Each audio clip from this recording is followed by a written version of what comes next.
أعوذ بالله من الشيطان الرجيم.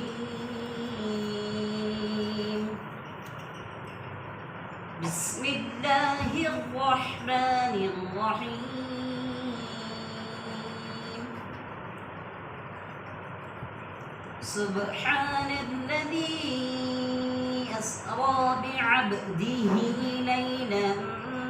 من المسجد الحرام إلى المسجد الأقصى الذي باركنا حوله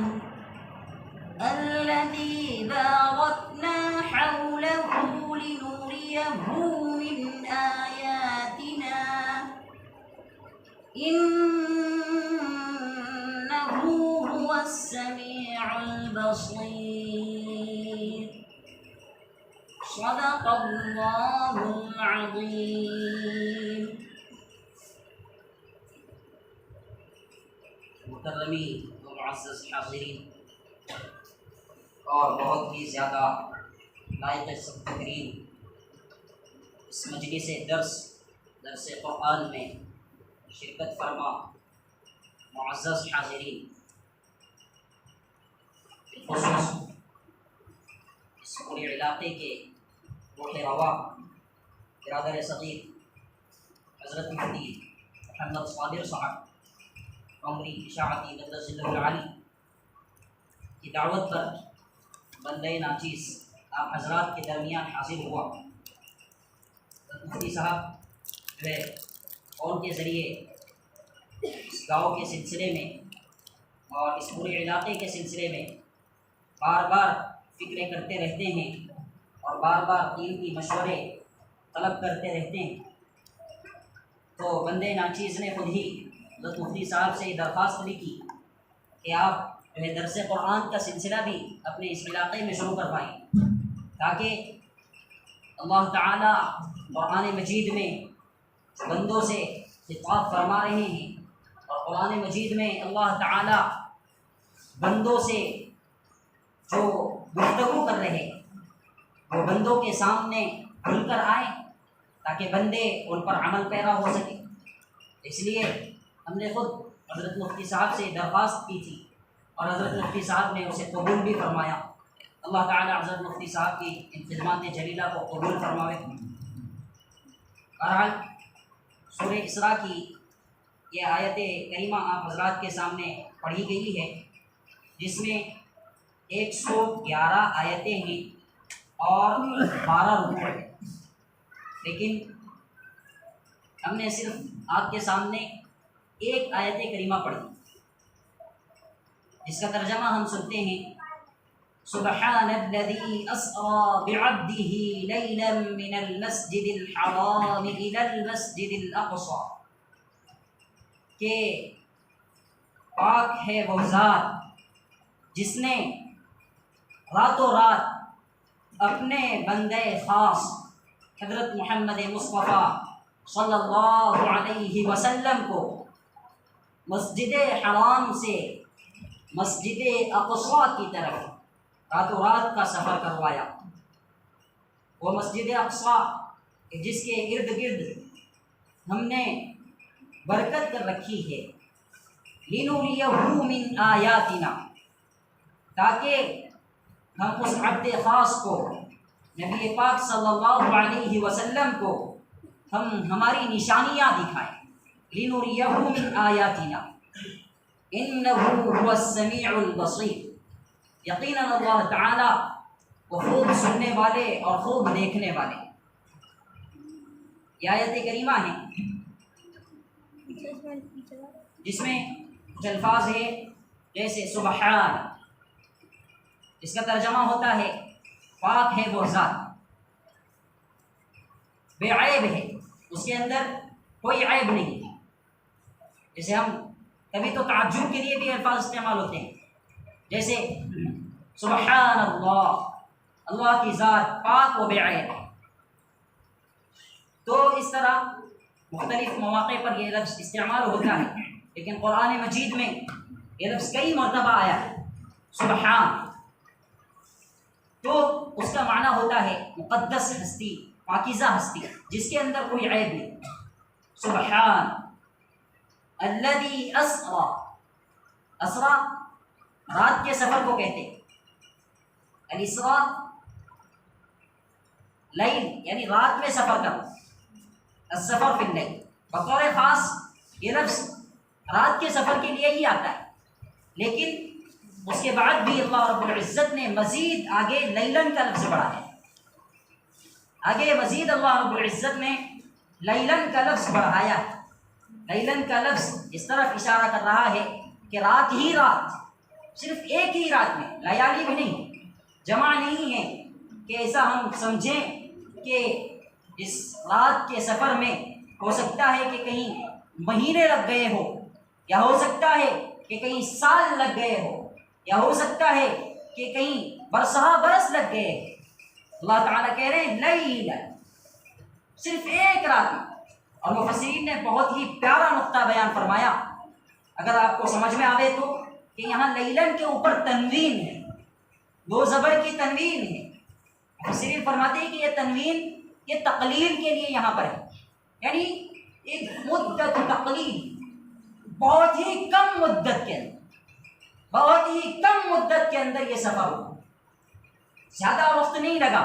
بلکہ بہت ہی کم وقت کے اندر جو ہے یہ راتوں رات کا سفر ہوا۔ کہاں سے کہاں ہوا؟ من المسجد الحرام، مسجد حرام سے چل کر مسجد اقصی تک بذریعہ براق جناب نبی کریم سرکار دو عالم صلی اللہ علیہ وسلم کو لے جایا گیا۔ مسلم شریف کی روایت میں ہے کہ آپ صلی اللہ علیہ وسلم کا پاک ارشاد موجود ہے، واقعہ معراج جسے ہم اور آپ بہت مرتبہ سن چکے ہیں، واقعہ معراج جسے کہا جاتا ہے، یعنی کہ جس کی وجہ سے آپ اور ہم سب یہاں جمع ہوئے، جسے شب برات کے شب معراج کہتے ہیں۔ شب معراج کا معنی کیا ہوتا ہے؟ شب معراج کا مطلب کیا ہوتا ہے؟ وہ اس آیت کریمہ کے ذریعے اللہ رب العزت نے بیان فرمایا کہ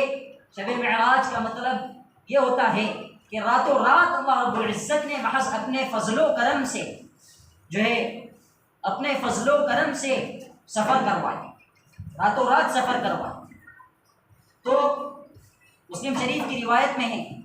جس کو علامہ جلال الدین سیوطی رحمہ اللہ تعالیٰ نے اپنی کتاب میں تفسیر جلالین یہ روایت نقل کی ہے کہ آپ صلی اللہ علیہ وسلم ارشاد فرماتے ہیں کہ میرے پاس براق لائی گئی۔ براق سفید جو ہے ایک جانور ہے جو گدھے سے بڑا اور خچر سے چھوٹا ہوتا ہے، وہ جانور لایا گیا، اور اس کے بعد مجھے اس پر جو ہے سیراب کرایا گیا، اس پر بٹھایا گیا، اس پر بٹھا کر اس کے بعد مجھے جو ہے آپ صلی اللہ علیہ وسلم فرماتے ہیں کہ بیت المقدس لے جایا گیا۔ بیت المقدس لے جانے کے بعد میں نے اپنی اس براق کو وہاں باندھ دی، اس حلقے سے باندھ دی جہاں پر تمام انبیاء کرام علیہ الصلاۃ والسلام جو ہے اپنی اونٹنیوں کو یا اپنے سواریوں کو باندھا کرتے تھے۔ اس کے بعد جو ہے میں مسجد اقصی میں تشریف لے گیا، اور مسجد اقصی میں تشریف لے جانے کے بعد میں نے جو ہے تو وہاں 2 رکعت نماز ادا کی، اور پھر جو ہے وہاں پر تمام انبیاء کرام علیہ الصلاۃ والسلام کو محض باری تعالیٰ نے اپنے فضل و کرم سے جمع فرمایا تھا، جو اس روایت کے اندر نہیں ہے، جو مسلم شریف میں ہے۔ میں جو روایت آپ کو سنا رہا ہوں اس میں نہیں، بلکہ کسی اور روایت میں۔ تو آپ صلی اللہ علیہ وسلم نے تمام انبیاء کرام علیہ الصلاۃ والسلام کی جو ہے امامت فرمائی، اسی لیے آپ کو امام الانبیاء والمرسلین کہا جاتا ہے، یعنی تمام انبیاء اور تمام رسولوں کے آپ امام ہیں، آپ نے امامت فرمائی۔ تو گویا تمام انبیاء اور تمام رسولوں نے جناب نبی کریم سرکار دو عالم صلی اللہ علیہ وسلم کی اقتدا میں نماز ادا فرمائی۔ اس کے بعد آپ صلی اللہ علیہ وسلم فرماتے ہیں کہ نماز کے بعد جو ہے جبریل امین علیہ السلام نے میرے سامنے 2 پیالے پیش کیے، جو بخاری شریف کی روایت میں، مسلم کی اس روایت میں نہیں بلکہ بخاری شریف کی روایت میں ہے کہ جبریل امین علیہ السلام نے میرے سامنے 2 پیالے پیش کیے۔ ایک پیالہ دودھ کا تھا اور ایک پیالہ شراب کا تھا، تو میں نے اس میں سے جو ہے دودھ والے پیالے کو اختیار فرمایا، دودھ والے پیالے کو میں نے لے لیا، پسند کیا۔ تو حضرت جبریل امین علیہ السلام نے فرمایا اصبت الفطرۃ، آپ نے فطرت کو اختیار کیا ہے۔ تو چونکہ محدثین فرماتے ہیں کہ جناب نبی کریم سرکار دو عالم صلی اللہ علیہ وسلم اس جگہ اگر آپ صلی اللہ علیہ وسلم شراب کو پسند فرما لیتے تو امت گمراہ ہو جاتی، گویا شراب گمراہی کی جڑ ہے، اور گمراہ دونوں یہاں پر جو ہے علامت کے طور پر آپ صلی اللہ علیہ وسلم کے سامنے پیش کیا کہ یا تو ہدایت کے راستے کو اختیار فرمائیں یا ضلالت اور گمراہی کے راستے کو اختیار فرمائیں۔ تو جناب نبی کریم سرکار دو عالم صلی اللہ علیہ وسلم نے ہدایت والے راستے کو دودھ اختیار فرما کر ہدایت والے راستے کو اختیار فرمایا۔ بہرحال پھر اس کے بعد جناب نبی کریم سرکار دو عالم صلی اللہ علیہ وسلم فرماتے ہیں کہ وہاں سے مجھے ثم عرج بی الی السماء الدنیا، پھر مجھے وہاں سے جو ہے پہلے آسمان پر لے جایا گیا، مجھے معراج شروع ہوئی، وہاں سے مجھے پہلے آسمان پر لے جایا گیا۔ پھر جو ہے پہلے آسمان پر جناب نبی کریم صلی اللہ علیہ وسلم کے ساتھ حضرت جبریل امین علیہ السلام تھے، انہوں نے کھٹکا مارا، انہوں نے جو ہے دستک لگائی، فاستفتح، کھولنے کا مطالبہ کیا کہ دروازہ کھولیے۔ چنانچہ جو وہاں موجود تھے انہوں نے پوچھا کون؟ قیل من؟ تو کہا جبریل، فقیل جبریل،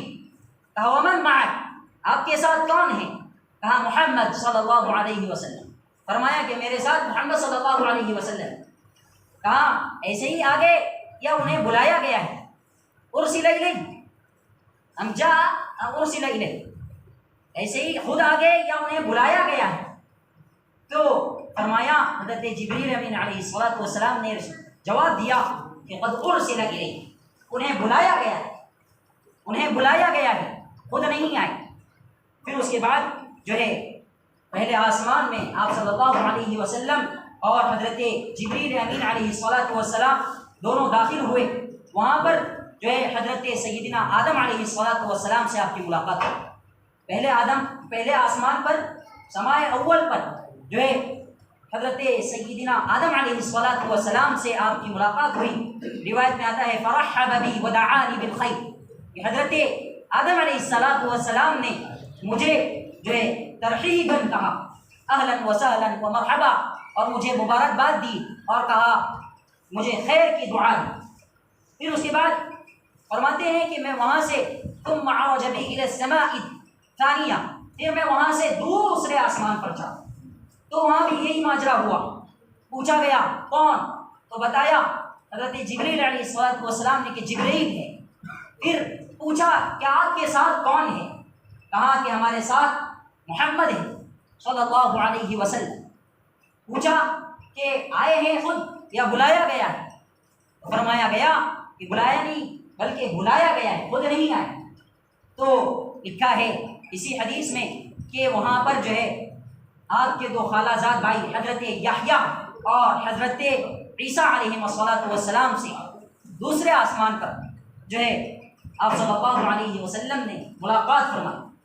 اور پھر اس کے بعد جو ہے ان دونوں نے بھی ترحیب کہا، فرحب بی ودعانی بالخیر، انہوں نے جو ہے خیر کی دعا دی اور انہوں نے کہا اہلا وسہلا ومرحبا۔ پھر اس کے بعد جو ہے آپ صلی اللہ علیہ وسلم فرماتے ہیں کہ ہمیں تیسرے آسمان پر لے جائے، تیسرے آسمان پر معراج ہوئی۔ پھر وہاں جو ہے معراج پر جو ہے تیسرے آسمان پر بھی یہی تمام سوالات ہوئے۔ پھر جب دروازہ کھل گیا تو وہاں جو ہے تیسرے آسمان پر آپ صلی اللہ علیہ وسلم کی ملاقات حضرت یوسف علیہ السلام سے، حضرت یوسف علیہ السلام سے تیسرے آسمان پر ملاقات ہوئی، اور وہی تمام گفتگو جو پیچھے ہوئی تھی، یعنی کہ دعا دی گئی اور ترحیب اہلا وسہلا ومرحبا کے الفاظ انہوں نے کہے یا جو بھی الفاظ کہے۔ پھر اس کے بعد جو ہے آپ صلی اللہ علیہ وسلم فرماتے ہیں کہ وہاں سے ہم اور آگے گئے، چوتھے آسمان پر ہم گئے، وہاں پر بھی یہ ساری گفتگو ہوئی اور پوچھا گیا کہ خود آئے ہیں یا بلایا گیا ہے؟ تو فرمایا کہ نہیں، خود نہیں آئے بلکہ بلایا گیا ہے۔ تو پھر وہاں پر جو ہے دروازہ کھلا اور حضرت ہارون علیہ السلام چوتھے آسمان پر حضرت ادریس علیہ السلام سے ملاقات ہوئی۔ چوتھے آسمان پر حضرت ادریس علیہ السلام سے ملاقات ہوئی۔ جلالین کے محشی فرماتے ہیں کہ حضرت ادریس علیہ السلام وہ برگزیدہ نبی ہے جنہوں نے سب سے پہلے کپڑے سینے کا ہنر سکھایا۔ سب سے پہلے درزی جو اس دنیا میں ہیں وہ حضرت ادریس علیہ السلام ہیں، کیونکہ اس سے پہلے لوگ جو ہے چمڑے پہنا کرتے تھے، کھالے پہنا کرتے تھے۔ حضرت ادریس علیہ السلام نے جو ہے باقاعدہ یہ درزی کا جو کام ہے وہ کیا اور سکھایا۔ اس کے بعد پھر آپ صلی اللہ علیہ وسلم جو ہے 5ویں آسمان کی طرف گئے اور وہاں پر بھی یہی ساری باتیں ہوئی۔ وہاں پر جو ہے حضرت ہارون علیہ السلام سے آپ کی ملاقات ہوئی، ہارون علیہ السلام سے ملاقات ہوئی اور وہاں پر جو ہے وہی گفتگو ہوئی۔ پھر انہوں نے مرحبا کہا اور آپ کو دعائے خیر دی۔ اس کے بعد چھٹے آسمان پر جو ہے آپ صلی اللہ علیہ وسلم تشریف لے گئے اور چھٹے آسمان پر بھی وہی تمام گفتگو ہوئی۔ اس کے بعد وہاں پر حضرت موسیٰ علیہ السلام سے ملاقات ہوئی اور حضرت موسیٰ علیہ السلام سے ملاقات ہونے کے بعد انہوں نے بھی خیر کی دعا دی اور جو ہے اہلاً و سہلاً و مرحبا کہا۔ پھر اس کے بعد جو ہے اسی طرح چلتے گئے 7ویں آسمان پر پہنچے۔ 7ویں آسمان پر پہنچ کر جو ہے حضرت ابراہیم علیہ السلام سے ملاقات ہوئی۔ وہاں پر بھی وہ تمام باتیں ہوئی جو سنائی گئی۔ پوچھا گیا کہ کون؟ تو جبریل امین علیہ السلام نے کہا کہ محمد کے جبریل ہے۔ پھر پوچھا گیا آپ کے ساتھ کون ہیں؟ تو کہا کہ محمد صلی اللہ علیہ وسلم ہیں۔ پھر پوچھا گیا کہ وہ خود آگے یا بلایا گیا ہے؟ تو فرمایا کہ بلایا گیا ہے، کیونکہ بلانے میں اعزاز ہوتا ہے اور جانے میں اتنا زیادہ اعزاز نہیں ہوگا۔ خود انسان اگر کہیں جاوے تو اس کا اتنا زیادہ اعزاز نہیں ہوتا جتنا کہ بلانے میں اعزاز ہوتا ہے۔ تو اس سے پتہ چلا کہ جب بلایا جاتا ہے تو گویا ایک اعزاز کی علامت ہے، اعزاز اس سے بڑھ جاتا ہے، انسان کا مرتبہ بڑھ جاتا ہے۔ بہرحال تو 7ویں آسمان پر حضرت ابراہیم علیہ السلام سے ملاقات ہوئی۔ پھر اس کے بعد جو ہے آپ صلی اللہ علیہ وسلم کو حضرت جبریل امین علیہ السلام نے سدرۃ المنتہا تک لے گئے اور وہاں پر چھوڑ دیا اور کہا کہ اب یہاں سے آگے ہمارا جو ہے گزر نہیں ہو سکتا ہے، جسے آپ ناک میں بار بار سنتے رہتے ہیں، وہ ناک جو گنگنائی جاتی ہے، سدرا سے بھی آگے کون گیا، جبریل امی سے پوچھو، معراج کا دلہا کون بنا، جبریل امی سے پوچھو۔ وہ جو نعت گنگنائی جاتی ہے وہ نعت کسی واقعے معراج کو سامنے رکھ کر کسی نے بنائی، تو وہ وہاں سے آگے جو سدرۃ المنتہا ہے وہاں پر جا کر جو ہے وہاں پر آپ صلی اللہ علیہ وسلم کو چھوڑا۔ اور سدرۃ المنتہا کے سلسلے میں روایت میں آتا ہے کہ وہ ایک درخت ہے، بیری کا درخت جو ہے، اس کے جو پتے ہیں ورقھا کا آذان الفیل، اس کے پتے گویا کہ ہاتھی کے کان کی طرح، اس کے پتے ہاتھی کے کان کی طرح ہے، ہاتھی کا کان جتنا بڑا ہوتا ہے تو اسی طرح اتنا بڑے اس کے پتے ہیں۔ اور فرمایا کہ وہ اثمارھا کالقلان، کہ اس کے جو پھل ہے وہ پھل ٹھلیوں کی طرح ہے، یعنی مٹکوں کی طرح ہے۔ تو اس کے بعد جو ہے آپ صلی اللہ علیہ وسلم وہاں تشریف فرما ہوئے اور پھر آگے ہے فغشاھا ما غشا، کہ اس سدرۃ المنتہا پر باری تعالیٰ نے اپنے شائع نشان تجلی فرمائی اور اس کے بعد فاوحى اللہ تعالیٰ الیہ، آپ صلی اللہ علیہ وسلم فرماتے ہیں کہ مجھے باری تعالیٰ نے میری طرف وحی فرمائی اور میں نے باری تعالیٰ سے مناجات فرمائی، بات چیت فرمائی، باری تعالیٰ سے وہاں گفتگو ہوئی۔ تو اس کے بعد آپ صلی اللہ علیہ وسلم فرماتے ہیں کہ مجھے جو ہے مجھے فرض علیہ 50 صلاۃ، کہ مجھ پر 50 نمازیں فرض ہوئی، 50 نمازیں اللہ رب العزت نے فرض فرمائی۔ تو میں ان 50 نمازوں کو لے کر واپس آ رہا تھا، وہ چھٹے آسمان پر جو ہے حضرت موسیٰ علیہ السلام سے ملاقات ہوئی۔ حضرت موسیٰ علیہ السلام وہ نبی ہے جو باری تعالیٰ کی تجلی کا جو ہے باری تعالیٰ سے یہ باری تعالیٰ کے دیدار کو طلب کر چکے ہیں کہ باری تعالیٰ مجھے اپنا دیدار عطا فرما دیجیے، نصیب فرما دیجیے۔ تو اللہ تعالیٰ نے فرمایا کہ اس پہاڑ کی طرف دیکھو، اگر یہ پہاڑ اپنی جگہ رہے گا، وہ طور کی طرف دیکھو، یہ اگر اپنی جگہ رہے گا تو تجھے ہماری دیدار اور تجلی نصیب ہو جائے گی۔ فلما تجلی ربہ للجبل جعل دکا وخر موسیٰ صعقا، اس طرح قرآن میں خود وہ واقعہ کھینچا ہوا ہے، اس کا نقشہ کھینچا ہوا ہے۔ بہرحال وہ ایک دوسری بات ہے۔ تو حضرت موسیٰ علیہ السلام سے بات ہوئی، حضرت موسیٰ علیہ السلام نے پوچھا کہ بھائی کیا ہوا؟ تو کہا کہ ایسی باتیں ہوئی، اور وہاں پر جو ہے مجھے جو ہے 50 نمازیں فرض کی گئی، 50 نمازیں فرض کی گئی۔ اور حضرت موسیٰ علیہ السلام نے فرمایا، اے موسیٰ اذهب فاسأل اللہ التخفیف، واپس جاؤ، دوبارہ جاؤ اور اللہ رب العزت سے کم کرنے کا سوال کر کے آؤ۔ فإن أمتك لا تطيق ذلك، اس لیے کہ تمہاری امت 50 نماز نہیں پڑھ سکے گی، تمہاری امت 50 نماز نہیں پڑھ سکے گی۔ 50 نماز ابتداءً اللہ رب العزت نے 50 نماز کی فرضیت اتاری، یہ 50 نماز جو ہے امت محمدیہ پر فرض ہوئی۔ اللہ رب العزت نے معراج کے موقع پر 50 نماز فرض فرمائی۔ تو حضرت موسیٰ علیہ السلام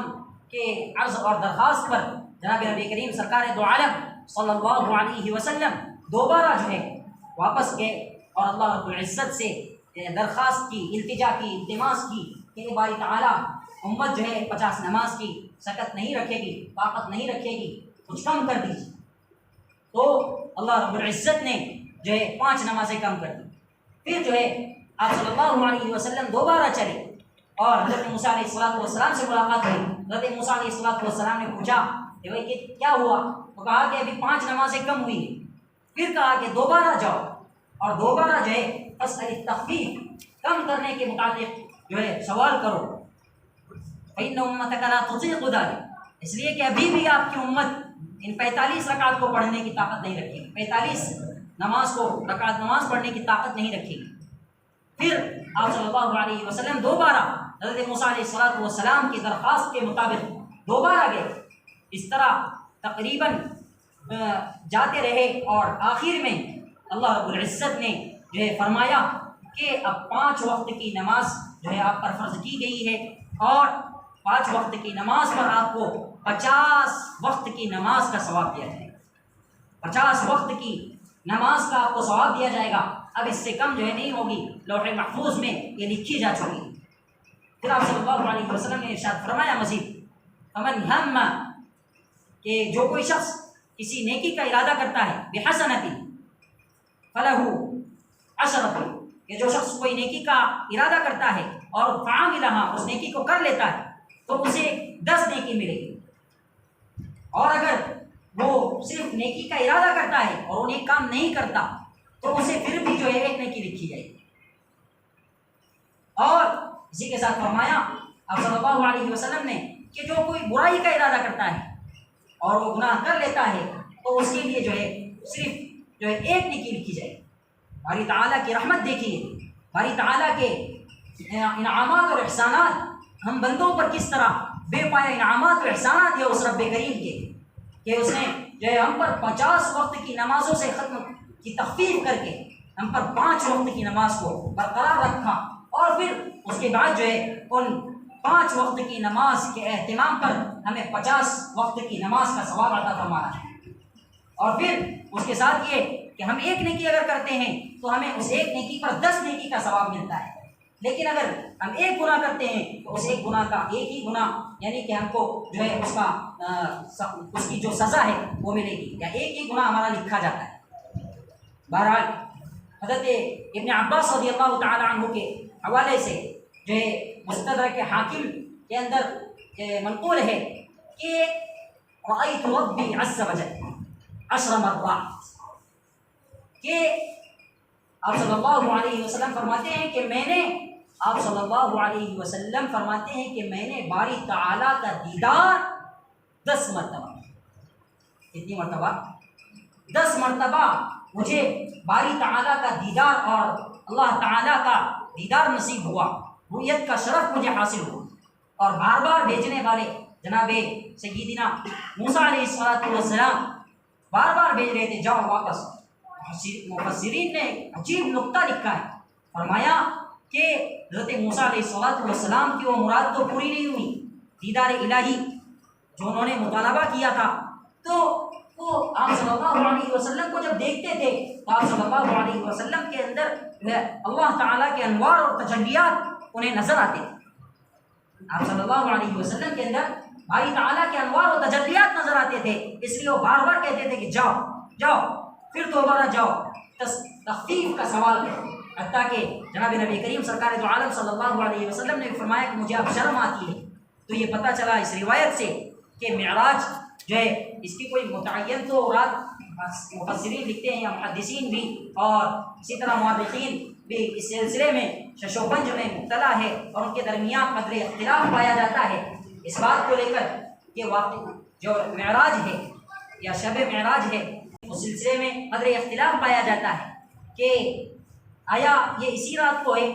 جس رات میں ہم سب جمع ہوئے ہیں؟ تو مفسرین کہتے ہیں کہ ایسا نہیں ہے، بلکہ اس کی کوئی فکس رات متعین نہیں کہ یہ اسی 27 شب کو شب معراج ہے، بلکہ بعض روایات میں آیا ہے کہ ماہ ربیع الاول میں معراج ہے، بعض روایات میں آیا ہے کہ رمضان کے مہینے میں معراج ہے، بعض روایات میں یہ رجب کا مہینہ آیا ہے،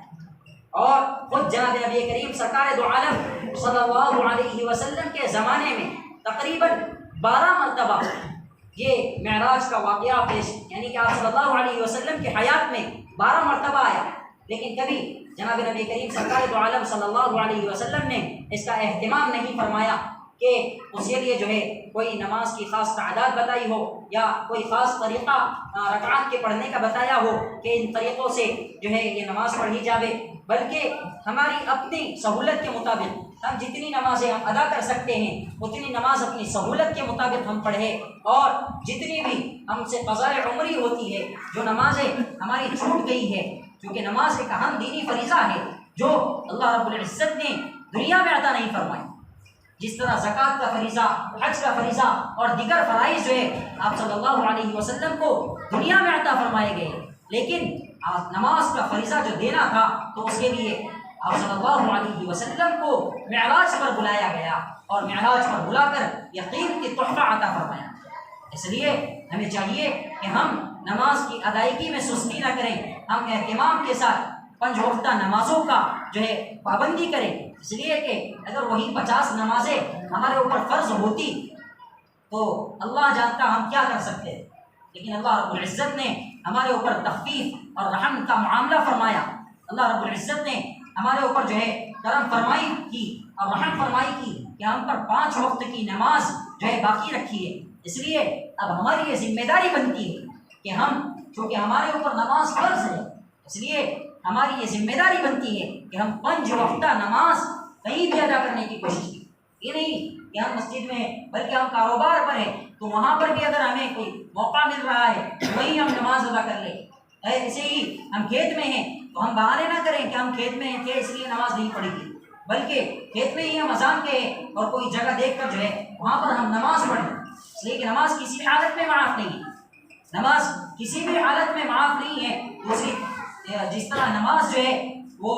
بیماری کی حالت میں بھی معاف نہیں، اگر کھڑے کھڑے نماز نہیں پڑھ سکتے ہیں تو بیٹھے بیٹھے نماز پڑھیں، بیٹھے بیٹھے بھی نماز نہیں پڑھ سکتے ہیں تو لیٹے لیٹے نماز پڑھیں، لیٹے لیٹے بھی نہیں پڑھ سکتے تو اشارے سے نماز پڑھیں، لیکن نماز کسی حالت میں بھی معاف نہیں۔ اس لیے ہمیں چاہیے کہ ہم نماز کا اہتمام کریں، اور یہ جو ہم جس مقصد کے لیے جمع ہوئے ہیں تو اس مقصد کے لیے ہم یہاں جمع ہوئے ہیں، لیکن اس کی کوئی خاص جو ہے یہ متعین نہیں ہے کہ یہ وہی شب ہے جس کے لیے ہم جمع ہوئے ہیں، بلکہ اس میں اختلاف پایا جاتا ہے، کوئی کہتے ہیں کہ رجب کے مہینے میں ہوئی، کچھ کہتے ہیں کہ جو ہے ربیع الاول کے مہینے میں ہوئی، کچھ کہتے ہیں کہ رمضان المبارک کے مہینے میں ہوئی، اور یعنی مفسرین کہتے ہیں کہ کبھی جو ہے معراج جسمانی بھی ہوئی، آپ صلی اللہ علیہ وسلم کو بدن کے ساتھ، آپ صلی اللہ علیہ وسلم کو بدن کے ساتھ جو ہے اللہ رب العزت نے اپنے دربار میں بلایا، اور کچھ کہتے ہیں کہ نہیں صرف منامی معراج ہو، یعنی کہ خواب میں